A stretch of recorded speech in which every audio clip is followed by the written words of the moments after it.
특기자 전형 같은 경우에는 저희 학교에서 뭐 지원은 해도 그렇게 합격한 적도 없었고, 그래도 그거를 이제 극복한 가장 큰 이유가 노트였던 것 같아요. 강한 나를 전부 다 우수한 학생을 입증 자료를 중심으로 선발하는 특기자 전형에 현탁군이 제출한 건 그간 공부했던 노트였다. 왼쪽 면과 같은 경우에는 실제 문제에 적용되는 사례들이라든지 고등학교 1, 2학년 동안 만들었다는 개념 노트는 고교 수학의 전 과정이 간단하고 깔끔하게 정리되어 있다. 심화된 개념을 정리했습니다. 이 노트 같은 경우는 실제 기출 문제들과 제가 이것은 고3 수능을 대비하며 만든 기출문제 유형 분석 노트. 출력이 되어 있고요. 그 문제 1994년부터 2010년까지 기출문제가 총망라된 이 노트는 단원별로 일목요연하게 문제가 정리되어 있다. 선생님들이 말씀해 주신 것과 기본 개념서에 나와 있는 내용들이 모두 다 하나의 책에 있으면 좋겠다고 늘 생각을 해왔었는데, 제가 실제 만든 노트 같은 경우에 선생님들이 해주신 말씀과 제가 문제집을 풀면서 느꼈던 것들, 그리고 개념서에 나와 있는 내용들이 한 권에 집약이 되어 있어서 언제든지 열람이 가능했고요. 따라서 항상 복습하는 과정에서도 제가 만든 노트를 참고해서 복습했기 때문에 내신과 수능 성적에서 모두 좋은 결과를 얻을 수 있었던 것 같습니다. 중학교 재학 시절 전교 1등을 놓친 적이 없었던 차현탁군. 그러나 고교 공부는 과목이 많은 데다 수준도 높아 어려움을 겪었다. 특히 가장 자신 있었던 수학의 수준차가 컸다. 돌파구가 필요했던 현탁군은 중학교 때부터 습관이 되었던 노트 필기를 수학 공부에 활용하기로 했다. 현탁군은 먼저 교과서 단원에 맞춰 목차를 작성했다. 이때 교과서처럼 쪽번호도 꼭 명시한다. 복습을 위해서다. 그 다음은 단원 순서대로 기본 개념을 정리하는데, 이때 바탕이 되는 자료는 개념서다. 개념 정리에도 방법이 있다. 개념서를 정리하기에 앞서 해당 단원의 개념을 이해하며 정독했다. 그런 다음 개념서를 덮고 내용을 떠올리면서 적어나갔다. 이렇게 외우면서 하지 않으면 자칫 개념서를 베끼는 데 그칠 수 있기 때문에 진정한 공부가 되지 않는다. 필기를 마치면 다시 개념서로 돌아가 해당 단원의 개념을 빠짐없이 잘 정리했는지 점검했다. 이렇게 오른쪽 면에 기본 개념을 정리하면 그 뒷장에는 심화 개념을 정리했다. 앞장과 뒷장은 한 쌍인 셈이다. 심화 개념 정리 1단계는 교과서와 수업 내용을 파악하는 것. 현탁군은 수업 내용을 꼼꼼하게 받아 적은 편인데, 이를 교과서와 결합하면 훌륭한 교재가 된다. 심화 개념을 정리할 때는 먼저 정리해둔 기본 개념에 없는 내용만 적었다. 이렇게 해야 최대한 간결하게 기본 개념의 빈틈을 메울 수 있다. 왼쪽 면과 같은 경우에는 선생님들이 수업 시간에 특히 중점적으로 다뤄주셨던 부분을 정리해서 활용했는데요. 이와 같이 개념서에는 이런 식으로 공식이 제시가 되어 있고 몇 가지 단서만 제시가 되어 있습니다. 근데 실제 저는 수업 시간에 선생님이 이거에 관한 문제를 직접 제시를 해주셨고, 이 문제에 대해서 산술 기하 평균을 어떤 식으로 활용해야 되며 어떤 점에 주의해서 사용을 해야 되는지에 대해서 직접 말씀을 해주셨습니다. 그거를 제가 미리 필기를 해둔 것을 바탕으로 해서 제가 실제 부등식과 관련된 페이지의 다음 부분에 이와 같이 정리했습니다. 노트는 만드는 것도 중요하지만 어떻게 활용하는가가 더 중요하다. 활용을 잘해야 공부를 잘할 수 있기 때문이다. 현탁군은 문제가 잘 풀리지 않을 때마다 개념 노트를 확인했다.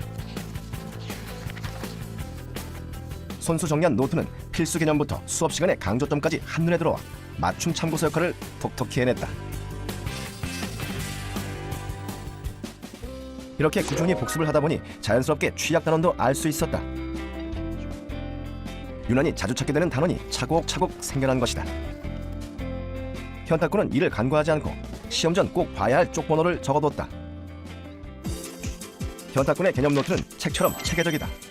첫 장은 해당 교과의 목차와 노트에 쪽번호를 적고, 그 다음 장엔 복습을 통해 알게 된 취약한 단원을 정리했다.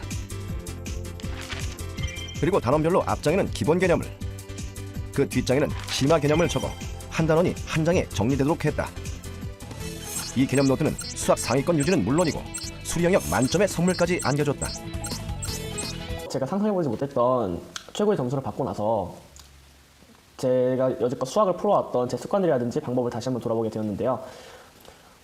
어떻게 보면 시간이 부족했던 적도 있었고 좀 제가 생각지도 않았던 방식으로 풀어서 맞았던 적도 있었고 또 어떻게 풀었는지 모를 정도로 얻어 걸려서 문제를 맞춘 적이 많았다는 생각이 들었습니다. 이런 생각이 들었을 때 기출문제를 바탕으로 유형 분석을 하면은 좋겠다는 생각이 들어서 유형 분석을 바탕으로 한 노트를 개혁하게 되었습니다. 분류한 문제는 단원별로 노트에 붙였다. 이렇게 단원별로 정리하면 하나의 개념이 문제마다 어떻게 파생되는지 비교 분석할 수 있어 각 유형에서 나타나는 차이를 이해할 수 있다. 제가 생각하는 범주에 따라서 분류를 하다 보니까 일단 분량이 줄어드는 장점도 있었고 그리고 이 단어는 이런 식으로 정리하면 되겠다라는 느낌을 받을 수 있게 되었습니다. 이미 정리된 문제들은 계속해서 반복적으로 풀고 새 문제를 풀 때마다 정리를 추가하며 내용을 늘려갔다. 꾸준히 복습을 했더니 특정 문제에 대한 원칙도 생겨났다. 이렇게 알아간 원칙들은 문제 옆에 코멘트로 달았다.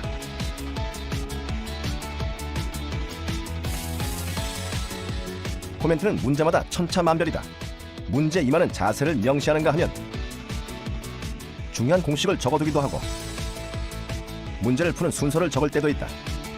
막상 시간도 많이 들고 옆에 있는 친구들이 너 이거 왜 만드냐고 이런 거 만드는데 시간이 아깝지 않느냐는 얘기를 했을 때 제 나름대로 아니다 이 방식이 여지껏 친구들이 해보지 못했던 방식이라고 한다면은 내가 해서 성공할 수도 있겠다라는 생각이 들어서 그 나름의 오기가 들어서 계속해서 만들게 되었습니다. 노트 정리는 끈기와 노력이 필요한 작업이다. 현탁군은 끝까지 포기하지 않고 복습한 결과 특정 문제에 공통된 풀이 방식이 있다는 것까지 알게 됐다. 코멘트에 남겨 있었던 그런 말들 속에서 어떤 특정 공통점이 있다는 것을 제가 발견할 수 있었습니다. 예를 들어 지금 제시되어 있는 이러한 등차 그리고 등비 수열이 문제에 제시가 되어 있으면은 나열이라는 방식을 통해서 문제를 해결할 수 있었습니다. 이렇게 어떤 특정 유형의 문제를 어떤 특정한 방식으로 간결하고 편하게 풀 수 있다는 것을 알았을 때 이러한 점을 제가 평소에 기억해두고 있다면은 문제를 좀 더 빠르고 쉽게 풀 수 있지 않을까 하는 생각에 정리해보자는 생각이 들었습니다. 특정 유형이나 단원에 공통적으로 쓰이는 풀이법은 종이를 추가해 정리했다. 노트를 만드는 데 그치지 않고 지속적으로 활용한 덕분에 얻을 수 있는 성과였다. 유형 분석 노트는 수능 직전까지 이런 방식으로 점차 두꺼워졌다. 노트를 처음부터 다시 보면 첫 장에는 단원별 목차가, 다음 장부터는 단원에 따른 기출 문제와 코멘트, 그리고 공통 유형의 일반적 풀이법이 정리되어 있다. 현탁군의 수학 노트는 여기서 끝이 아니다. 세 번째 노트는 실수 방지 노트. 시험을 보고 가장 억울할 때는 분명 아는 문제인데 틀렸을 때. 현탁군은 자주 하는 실수를 메모장에 적어 수능 당일까지 휴대하며 상기했다. 그리고 수능 수리 영역에서 단 한 문제만을 틀려 마지막까지도 최상위권을 유지했다. 세 가지 노트 덕분이었다. 만들고 있는 것 자체가 즐거웠어요. 막 시간 낭비하고 느껴지거나 사실 그런 느낌은 좀 사실 별로 없었어요. 오히려 지금 아니면 못한다라는 생각이 들기도 했고 그 누구도 이런 식으로 하라고 알려준 것도 아니었고 제 필요에 의해서 제가 스스로 연구하고 노력해서 공부하기 위해서 만든 노트이기 때문에 저에게서 값지고 의미가 있었습니다. 아직은 익숙하지 않기 때문에 개념서를 보면서 정리하는 예림양. 기본 개념 정리에 있어서는 큰 무리가 없어 보인다. 심화 개념부터는 뭘 써야 할지 도통 감이 오지 않는다. 개념서를 필사하는 것까지는 이제 쓰면서 괜찮았는데 이제 오른쪽에 비어든 페이지에 심화된 개념을 적으려고 생각해봤는데 마땅히 적을 게 없어서 수능 기출 문제 중에서 가장 자신이 없는 단원 통합형 문제를 모아 분류하는 지수군. 그러나 여러 가지 단원이 통합된 문제다 보니 분류도 쉽지 않고 코멘트도 문제 적용된 개념을 쓰는 데에서 그쳐버렸다. 뭔가 대책이 필요해 보였다. 저는 단원 통합형 문제에 대해서 정리해보려고 했는데요. 단원 통합형 문제라는 게 여러 개념이 한꺼번에 들어가 있는 문제잖아요. 그래서 그러다 보니까 문제를 분류하는 데 있어서 이제 목차도 어떻게 정해야 될지도 모르겠고 이제 여러 개념이 겹쳐져 있는 부분에 지금 이걸 어디에 배치해야 될지 이런 거 굉장히 많이 고민했었어요. 어떤 거를 더 추가해서 적어야 되는지 그런 게 좀 고민이었어요. 그 다음에 뭘 적어야 될지 모르겠지. 그럼 너가 공부했던 책들을 봐야 돼. 그리고 너가 수업 때 너가 사용했던 노트라든지 아니면 선생님들이 주셨던 프린트물에 너가 받아 적었던 것들이라든지 그런 거를 활용해야 돼. 얘네를 가지고 할 얘기가 이거밖에. 개념서만 두고 고민했던 예림양은 현탁군의 조언에 따라 다시 공부했다. 주제를 형성하기 어렵지. 먼저 교과서 수업 내용 그리고 다른 개념서를 비교해보며 어떤 개념이 같고 다른지를 파악했다. 같은 단원이어도 내용은 분명 차이가 있었다. 처음 정리한 기본 개념과 겹치지 않는 것만 선별했더니 심화 개념 정리는 별로 어렵지 않았다. 현탁 오빠의 조언을 듣고 나서 다른 개념서들을 찾아보면서 필사했던 개념서랑 다르게 설명된 부분을 봤는데 처음 개념서를 필사할 때 이 부분에서 살짝 헷갈려서 멈칫했었는데요. 다른 개념서를 찾아보니까 제가 이미 알고 있던 그래프를 이런 방식으로 설명한 거였어요. 그래서 이 그래프를 오른쪽에 넣어서 이 부분을 완벽하게 이해할 수 있었어요. 이 노트를 만드는 목적이 뭐라고? 문제를 정리하는 것부터 맡겼던 지수군은 유형 분석 노트를 왜 만드는지부터 상담했다. 왜냐면 이 문제에서 너한테 묻고 싶은 본질이 뭐 같아 있어가지고 행렬인 것 같아, 수열인 것 같아, 극한인 것 같아. 일단 그걸 아는 게 첫 번째야. 그래가지고 이 고민은 현탁군도 했던 고민이다. 상담 후 지수군은 기존에 써놓은 분류부터 바꾸기로 했다. 방정식과 함수처럼 중복된 단원을 그대로 적는 것이 아니라 하나씩 따로 분류하기로 한 것이다.